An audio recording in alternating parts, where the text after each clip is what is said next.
I'm so excited to be here in front of you all, and I definitely want to echo a lot of what Brandon just shared. Specifically to our students here, if your parents are here or if the parents of your friends are here, take tonight to get to know them. I mean, our parents are such a big part for making us who we are, and some of the greatest honor really of me being in college has been to meet my friends' parents and to introduce them to my own parents, who my dad is actually here today. He drove from Waco. So just take tonight for it to be a sweet moment and to get to know the parents around you. Last week, we did get to hear from Brandon as he started us off in this next sermon series that we're doing here on Friday nights. Just as we consider different false gospels that our culture as Gen Z tends to put our hope in, whether we know it or not. And so before I jump into this week's false gospel of safety and security, I wanted to take a moment to just level the playing field. Because I myself am Gen Z, and so these gospels are things that I struggle with and am thinking through as well with you all. And Ross, I've clicked it, but I don't know what to do. No. Why would they give it to me not on? That's... I'm going to turn on my microphone, the clicker.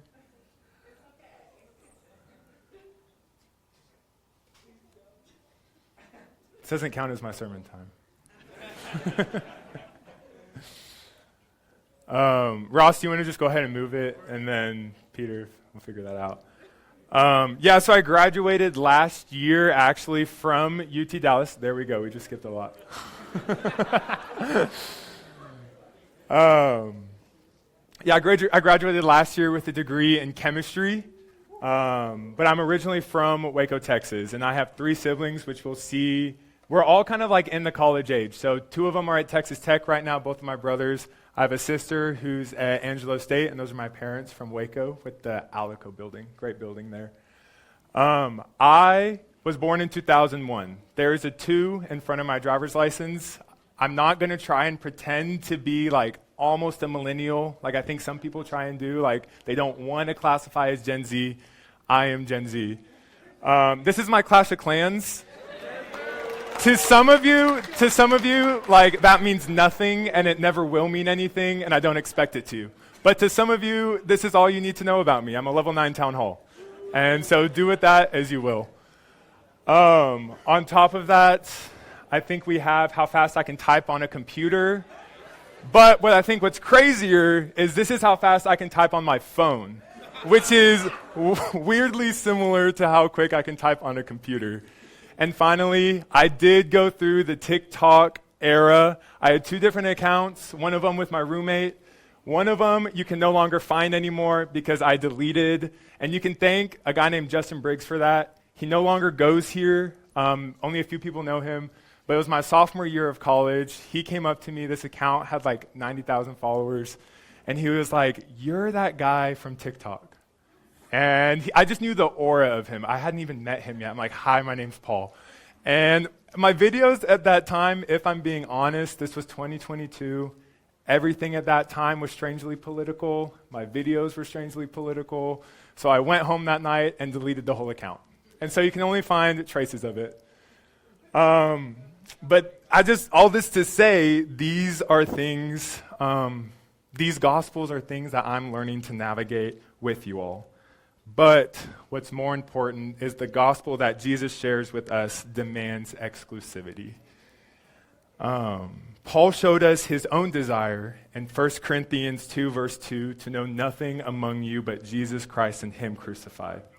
And this should be our own desire as we learn to navigate a world in which social media, music, the news, they all just put these thoughts in our brain before we even have the chance to consider if we want them there in the first place. So we have to learn to let the cross be the filter in which we process even our own culture. Over the next few weeks, we hope to share why all of these false gospels, although they try to take our exclusive attention and devotion, they don't align with the good life that God has in store for us. And so I'm going to start that with the false gospel of safety and security. So what is this false gospel? Well, I think it is that we try to secure all that we can for ourselves by putting our ultimate hope in jobs, our affluence, different relationships, or even just having like the right type of faith where God will grant us all of these things. We assume that they will keep us safe. And while we do have stories in the Bible of Daniel in the lion's den, God saving him, David beating Goliath, we also have stories of Stephen being stoned, and we have stories of John the Baptist being beheaded. And with these people, it wasn't from a lack of faith that this happened, but it was because of it. And so at the end of the day, God hasn't promised us ultimate safety or security from the things that we have on this earth. But if you believe he has, then that's going to lead you to question his faithfulness and character if it suddenly vanishes. You'll question his faithfulness if you don't get that test grade that you wanted. You'll question his faithfulness if you don't get that job. You'll question his character even in the face of death, because your hope is in the current life that you live and not the one that's promised to come. Our life is in God's hands, and safety outside of his control is a myth. But for most of us here, we are safe. We live in North Dallas, and we get to attend this university to get a very good degree. But I don't even think our culture as Gen Z can tell the difference between being safe and being comfortable, or being unsafe and simply being uncomfortable.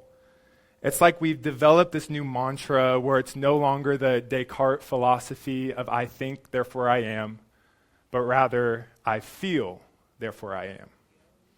I feel uncomfortable, so therefore I am unsafe.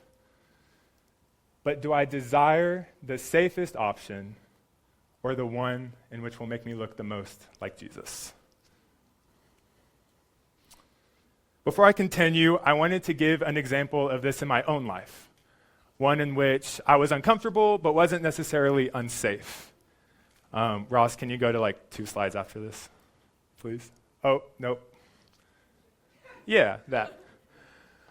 So a few weeks ago, I went out on campus and in the busiest area called the Plinth, and I had this sign that simply read, "What burdens are you carrying? Let me carry it with you."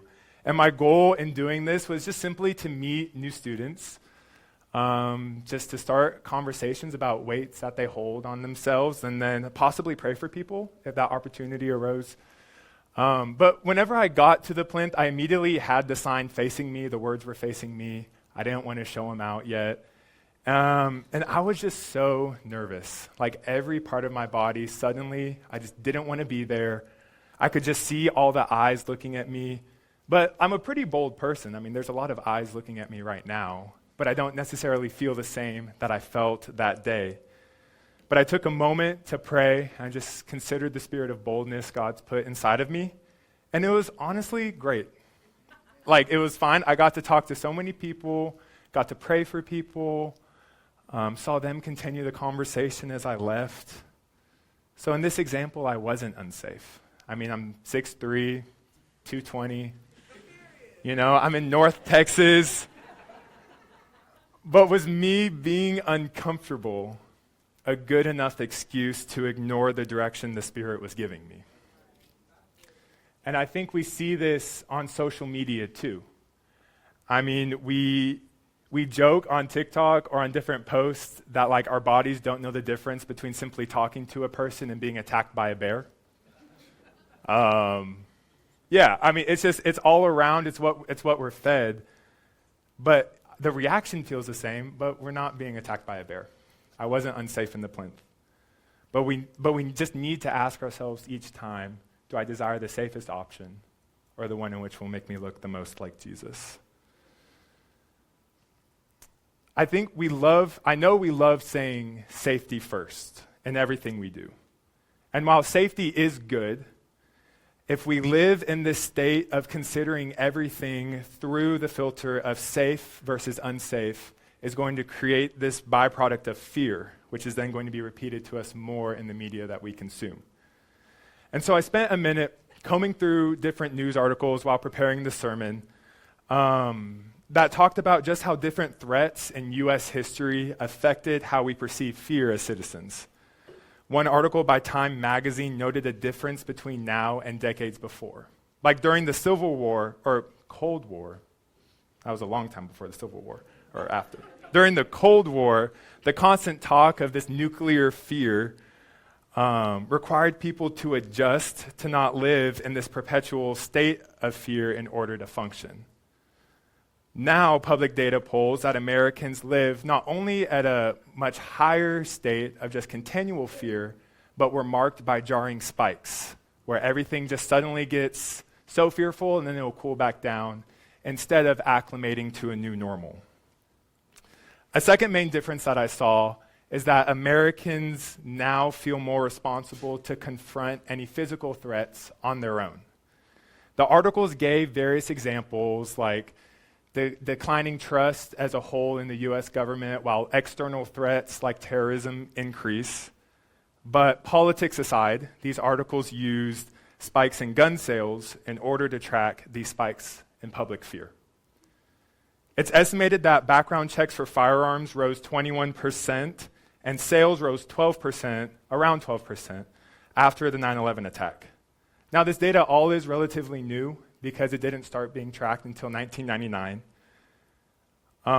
However, the next time that we saw a spike as significant was between the period of 2020 and 2021. Of course, we know we saw COVID start, racial tensions were at a high, and political controversy was just spilling over during that time. And so then, during that period, yearly firearm sales were running about twice the level they were 20 years before. And again, this is an estimate, but they estimate that 18% of households bought a new firearm during that time. And so if we extend this now to the social arena, situations that used to be filtered through this lens of simply being agreeable or disagreeable or comfortable versus uncomfortable, they're now being filtered through, well, I feel emotionally safe or unsafe. I feel, therefore I am. I feel uncomfortable, therefore I am unsafe. I feel angry, therefore I am unsafe. I feel anxious, therefore I am unsafe. But the response our brain produces in these different situations are very complex and varied. We need exposure to uncomfortable situations in real life and learn how to sit in them in order to produce responses that aren't led by fear.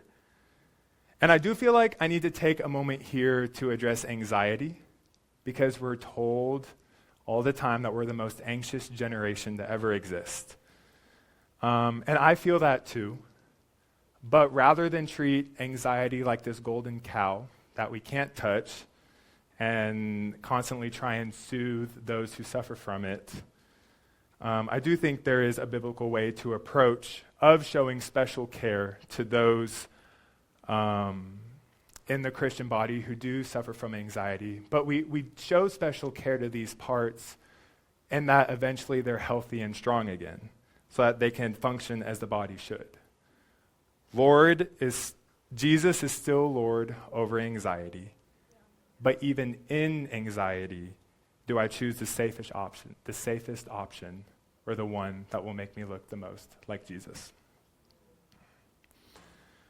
So where do I see us defaulting to some of these safety nets? And keep in mind that a lot of these are some safety nets that I too am actively processing as I go about my day. But times where we will avoid uncomfortable situations for the sake of our own perceived safety. I think one example is whenever we're in the line of Chick-fil-A in the student union, we can all picture like how busy it gets during lunchtime. What's the first thing we all do when we're in line? We pull out our phone. But what are we even doing on our phone? We open the weather app, like we need to check the weather. But I know the student union does not get good service, so the weather app isn't even loading. And so you're just looking at a blank phone. Like, let's be honest. You're not looking, and you just walked through the weather, like you know what the weather is. Right? like to get into the SU. I think another example is when you walk into class or you walk into even this room, the Grove, do you look for a seat that doesn't have anyone sitting to the left or the right of you? I think I find myself doing that just because I don't want to have to scoot by someone or I don't want to have to ask someone to move their stuff. I'd rather sit alone. This last one is something that I'm still thinking through, even like walking through campus today, but what about headphones? Right? We're walking through the busiest parts of campus, and we're in all our own bubbles, and we're not even taking a moment to consider each other. But just like Brandon was saying, how college campuses are pretty strategic in that there's so many people here open to new ideas, I think Paul was really strategic in the Bible in which cities he went to preach the gospel. They seemed to be trade cities like Ephesus, where there were many different people from many different cultures coming to learn different things. Sounds really similar to UT Dallas, a college campus. But we're all wearing headphones and not willing to talk to each other. So in each of these options, do I desire the safest one or the one which will make me look the most like Jesus? So yeah, in each of these examples, we do fall to our own safety net to soothe our discomfort. But when each breath we take is sustained by God's hand, there's no better safety net than resting in Him. But even in that, even in our faith, I feel like many people assume, even from our generation, that we're just not supposed to take it too far. We commit to Christ when it means good moral choices, when we feel good and we feel spiritually full. But what about when it becomes financially challenging, physically dangerous, or pushes us beyond our determined level of comfort that we're willing to be in? Like Brandon again said last week, our lives are defined by our loves and affections.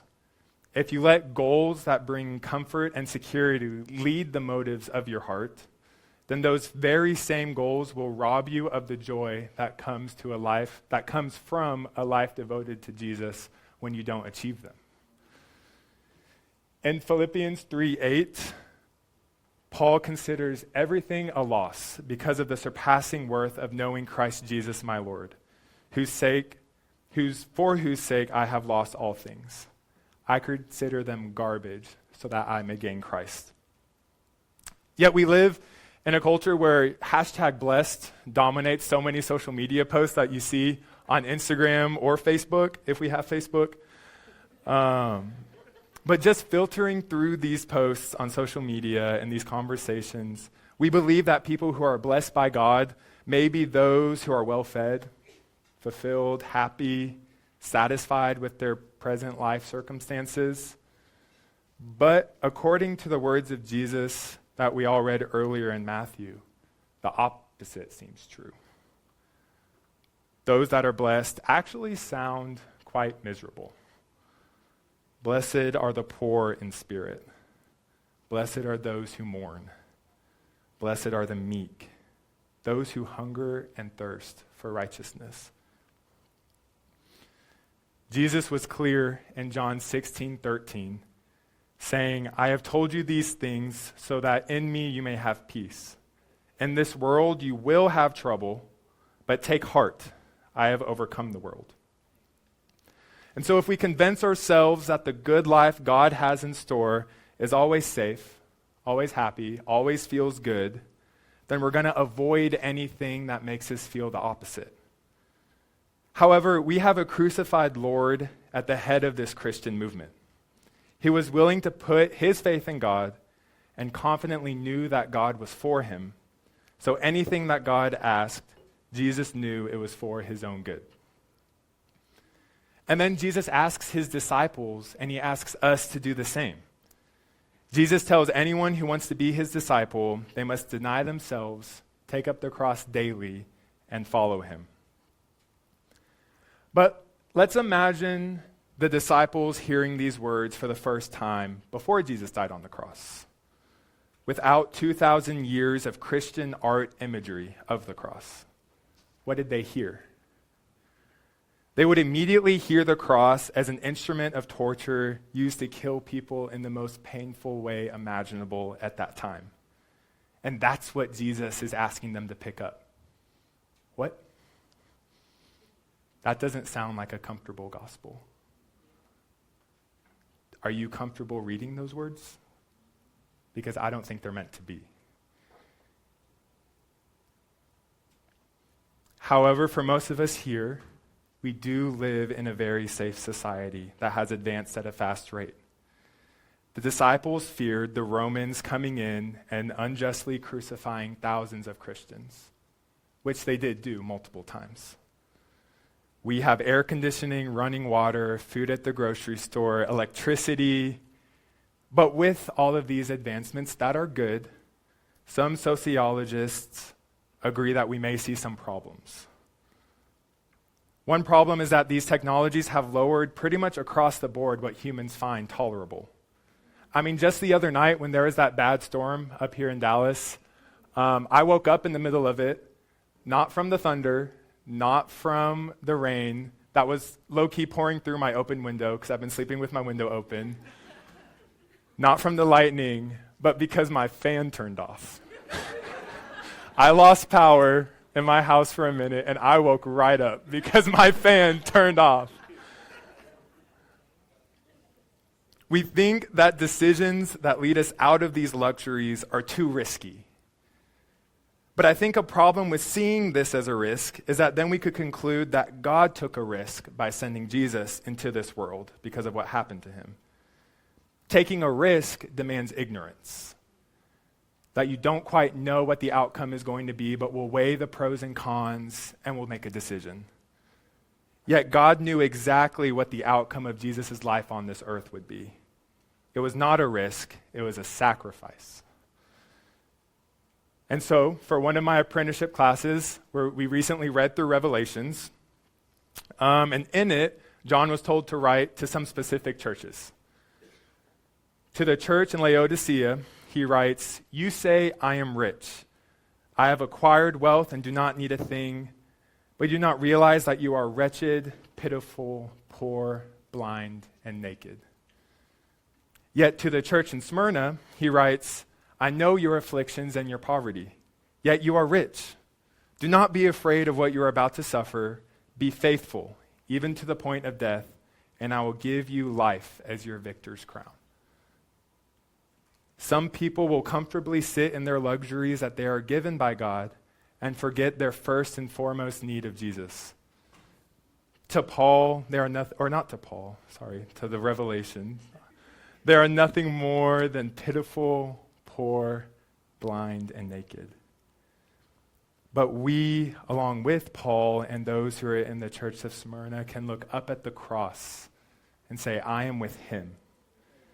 As we step out of our comfort and confidence, knowing that we are following in the footsteps of the one who will one day conquer the whole world.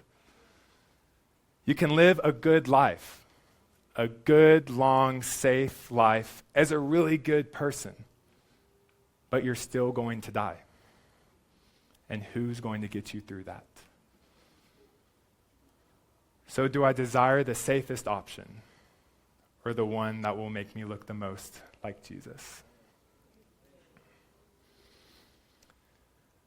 I know the hope that the gospel gives rings true for us living in North Dallas as it does a Christian child living in the midst of war and poverty in the Middle East. Do we turn to Jesus only for the blessings we find in our comfort, or for the eternal promise that lies beyond our present circumstances, whether in comfort or affliction? Because you could be asked to do both. And so let's think about muscles for a second. We wouldn't look at a strong bicep and think, wow, that's really fragile. That's a really weak muscle. No, it's actually the opposite. You gain that strength. As the muscle gains that strength, what we don't see are the fibers that are constantly being torn as you work out, and then they have to be mended. And as they fix themselves, they become stronger with time. And I think this is true for us and how we feel in these situations.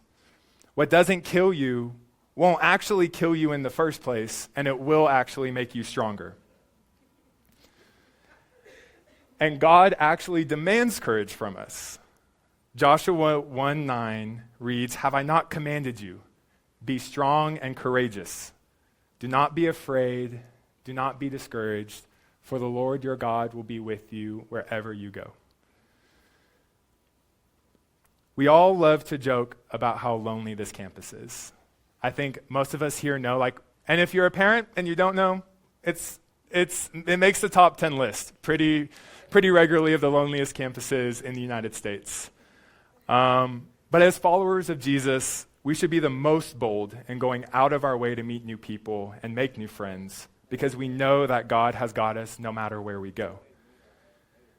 And so I don't know, haven't seen him here today, but I got coffee with Juan a few weeks ago, and he told me a really cool story about how he got involved in Focus. And I called Will later to talk about the story more and to ask if I could share it. But Will said that one afternoon, Mi Gente, which is kind of a subsection of Focus here, was tabling in the plinth. And there weren't very many people, so Will decided that he was going to start going up to people and sharing about the organization, sharing about Focus. And from the other side of the plinth, Will saw who would become Juan walk across, and he just felt the Spirit at that time say, I need to go talk to that person. But Juan had already walked up the stairs towards the Starbucks in the student union area and was already low-key out of sight. And so Will followed Juan up the stairs, chased him up, went inside the student union, and just cold approached him and said, "Hey, I'm Will. This is Mi Gente. This is Focus. This is who we are." And now Juan is such a good friend to so many people. He is a reason why this place feels like home for me and for so many other students. But there are some people who walk into this room on a Friday night and they freeze with fear because there's so many people. What's the good life that Jesus has in store for them? Is it to go back to the dorm alone? Do they desire the safest option or the one that will make us look the most like Jesus? What about when we look to invite someone to core and we just get so caught up in our heads? Core is our weekly small group that meets usually in the apartments of our leaders. And we get to read scripture, we get to pray for each other, we get to invite someone and they'll be, well seen, known, make friends, be loved, but we're like, oh my gosh, it's so awkward to invite them to that. I don't want to invite them to a place they'll be loved and probably get a free meal and get to know Jesus. What? Do you desire the safest option or the one that will make you look the most like Jesus? Or even just when asking someone that you want to be their friend, or closer friends, better friends, or more vulnerable when a friend has hurt you and you tell them that. And these we're exposing our own heart. We're making ourselves willing to be hurt even deeper. But do you desire the safest option or the one that will make you look the most like Jesus? Worship team, you can start heading back up. We're called to die to ourselves in different ways. This is what most of the discomfort will look like. It may feel painful and hard to do, and I'm not going to discount that. But what are you called to? Are you called to your feelings?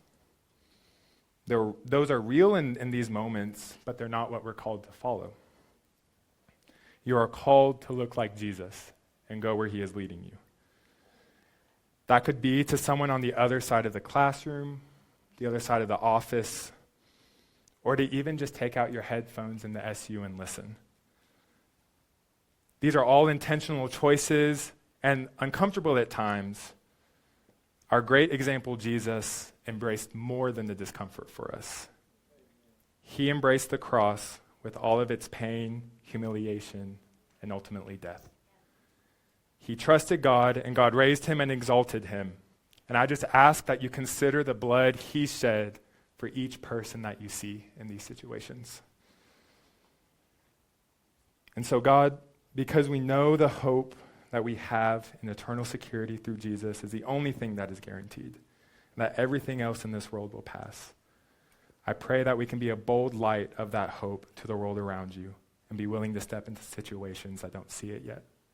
I ask that you keep Jesus' love for us, shown on the cross, be at the front of your mind and our mind as we go about our day, and be able to go to him for constant comfort and peace. Amen.